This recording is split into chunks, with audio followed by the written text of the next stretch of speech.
Assalamualaikum warahmatullahi wabarakatuh. Perkenalkan, nama saya Alda Risma dengan NIM 42014210906 dari Prodi Pendidikan Fisika, Fakultas Matematika dan Ilmu Pengetahuan Alam, Universitas Negeri Semarang. Di sini saya akan mempresentasikan tentang tugas pokok manusia dan fungsinya. Langsung saja ke pembahasannya.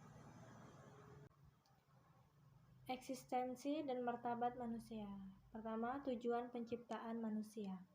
Tujuan penciptaan manusia adalah untuk menyembah, mengabdi, dan bersujud kepada Allah Subhanahu wa Ta'ala. Pengertian menyembah, mengabdi, dan bersujud kepada Allah tidak boleh diartikan secara sempit, dengan hanya membayangkan aspek ritual yang tercermin dalam pelaksanaan sholat, puasa, haji, zakat saja, tetapi juga menyangkut aspek sosial seperti menolong orang lain yang dalam kesusahan. Menyembah dan mengabdi kepada Allah berarti kepatuhan dan ketundukan manusia pada hukum Allah dalam menjalankan kehidupan di muka bumi, baik yang menyangkut hubungan vertikal atau hablum minallah atau hubungan manusia dengan Allah, maupun horizontal atau hablum minannas atau hubungan manusia dengan manusia lain dan alam semesta. Penyembahan dan pengabdian yang sempurna dan tulus dari seseorang manusia akan menjadikan dirinya sebagai khalifah Allah di muka bumi yang bertugas untuk mengelola, memakmurkan, dan melestarikan bumi beserta segala isinya, termasuk alam semesta. Keseimbangan alam semesta dapat terjaga dan terpelihara dengan hukum-hukum alam atau sunatullah yang kokoh. Kedua, fungsi dan peranan manusia. Masalah fungsi dan peranan manusia harus bertolak dari firman Allah dalam surah Al-Baqarah ayat 30-33. Menurut ayat tersebut, peranan dan fungsi manusia di muka bumi adalah sebagai khalifah. Jika khalifah diartikan sebagai makhluk penerus ajaran Allah, maka peran yang dilakukan manusia adalah sebagai pelaku ajaran Allah dan sekaligus menjadi pelopor dalam membumikan dan membudayakan ajaran Allah. Adapun peran yang harus dilakukan seorang khalifah sebagaimana yang telah digariskan oleh Allah diantaranya ialah A. Belajar, yakni mempelajari segala sesuatu yang tersurat di dalam ayat-ayat Al-Quran dan segala sesuatu yang tercipta pada semesta alam. B. Mengajarkan ilmu. Ilmu yang diajarkan oleh Khalifatullah ialah ilmu hasil analisa dan penelitian manusia dan juga ilmu yang terdapat dalam Al-Quran. C. Memudayakan ilmu Allah yang telah diketahui diamalkan oleh diri sendiri terlebih dahulu sehingga memudaya, kemudian disampaikan atau diajarkan kepada keluarganya, kemudian kepada teman dekatnya, dan baru kepada khalayak ramai atau orang lain. Bertanggung jawab pada dirinya sendiri berarti tanggung jawab manusia terhadap pengembangan kapasitas potensial dan real manusia, yakni mempelajari fitrah manusia dan kekuatannya serta manfaat bagi manusia lain dan lingkungannya.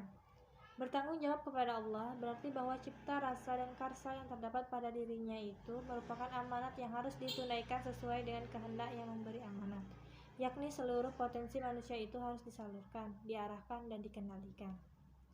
Bertanggung jawab kepada masyarakat berarti bahwa dirinya tidak lepas dari keberadaannya sebagai anggota masyarakat, yakni saling bantu-membantu, tolong-menolong terhadap hal-hal yang baik dan saling asah, saling asih, dan saling asuh agar masing-masing menyadari akan keberadaan dirinya sebagai anggota masyarakat. Dengan menyadari adanya pertanggungjawaban kepada ketiga hal tersebut atau tanggung jawab kepada dirinya, Allah, dan masyarakatnya, maka fungsi dan peran manusia sebagai khalifatullah dapat berjalan dengan baik. Kemudian, tanggung jawab manusia sebagai hamba dan khalifah Allah. Pertama, tanggung jawab manusia sebagai Abdullah atau hamba Allah.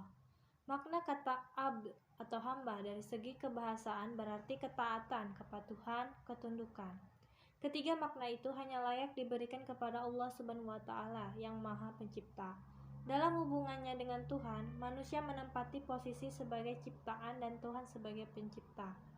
Posisi ini memiliki konsekuensi adanya keharusan manusia menghambakan diri pada Allah dan dilarang menghamba pada dirinya serta menghamba pada hawa nafsunya.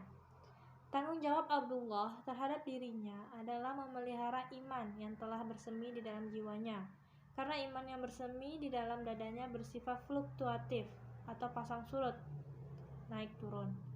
Iman semakin bertambah jika amal solehnya juga bertambah, dan iman berkurang apabila amal salehnya menurun. Seorang hamba Allah juga mempunyai tanggung jawab terhadap keluarganya. Tanggung jawab terhadap keluarga merupakan lanjutan dari tanggung jawab terhadap dirinya sendiri, karena memelihara iman keluarga berkaitan erat dengan memelihara iman terhadap dirinya sendiri. Seorang hamba Allah juga diperintah untuk berlaku adil dan berbuat ihsan baik terhadap dirinya, keluarganya, maupun terhadap orang lain. Oleh karena itu, tanggung jawab hamba Allah adalah menegakkan keadilan baik terhadap diri sendiri, terhadap keluarga, maupun terhadap orang lain. Dengan berpegang dan berpedoman kepada ajaran Allah, seorang hamba Allah berupaya sekuat tenaga mencegah kekejian moral dan kemungkaran yang mengancam dirinya, keluarganya, dan orang lain. Kedua, tanggung jawab manusia sebagai khalifah Allah. Manusia diserahi tugas hidup yang merupakan amanat dari Allah Subhanahu wa taala dan harus dipertanggungjawabkan di hadapannya. Tugas hidup yang diemban manusia di muka bumi adalah tugas kekhalifahan, yakni tugas kepemimpinan. Wakil Allah di muka bumi serta pengelolaan, pemakmuran, pemeliharaan, dan pelestarian alam semesta.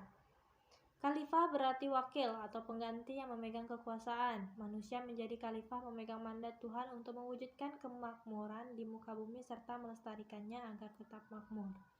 Kekuasaan yang diberikan kepada manusia bersifat kreatif, yang memungkinkan dirinya mengolah dan mendaya gunakan apa yang ada di muka bumi untuk kepentingan hidupnya. Sebagai khalifah, manusia diberi wewenang berupa kebebasan memilih dan menentukan, sehingga kebebasannya melahirkan kreativitas yang dinamis. Adanya kebebasan manusia di muka bumi adalah karena kedudukannya sebagai pemimpin, sehingga pemimpin tidak tunduk kepada siapapun kecuali kepada yang di atas, yang memberikan kepemimpinan, yakni Allah Subhanahu wa taala. Kebebasan manusia dengan kekhalifahannya merupakan implementasi dari ketaatan, kepatuhan, dan ketundukannya. Ia tidak tunduk kepada siapapun kecuali kepada Allah, karena ia hamba Allah yang hanya tunduk dan taat serta patuh kepada Allah dan kebenaran.